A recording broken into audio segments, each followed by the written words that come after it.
80 సీట్లు ఉన్నటువంటి ఉత్తరప్రదేశ్లో 50% పెంచుతామన్నారు అనుకోండి. భారతదేశ వ్యాప్తంగా మేము పని చేస్తాం, అందరికి 50% పెంచుదాం అనుకుని ఒక స్కీమ్ తీసుకొద్దామన్న ఆలోచన ఉన్నట్టు అర్థమైంది మనకు.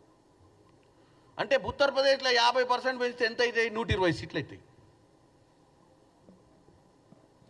తెలంగాణలో 50% అంటే 7-8 సీట్లు పెరుగుతాయి.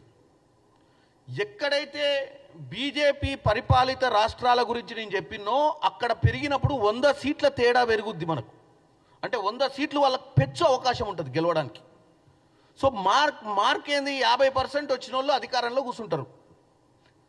ఈ రాష్ట్రాలల్లో జనాభా ప్రాతినిధ్యంలో వాళ్ళు పెంచుకుంటే ఆటోమేటిక్గా ఈ సౌత్ రాష్ట్రాలు ఎక్కడైతే బీజేపీ ప్రాతినిధ్యంలో ఆ రాష్ట్రాలల్లో రాజకీయంగా సీట్లు తగ్గడమే కాకుండా పార్లమెంట్లో రేపు 800 సీట్లు అయినా కానీ 400 సీట్లు వాళ్ళు అవలీలగా వాళ్ళకు ఉన్నటువంటి ఈ బీమారు రాష్ట్రాలలోనే కొట్టుకొని రావచ్చు.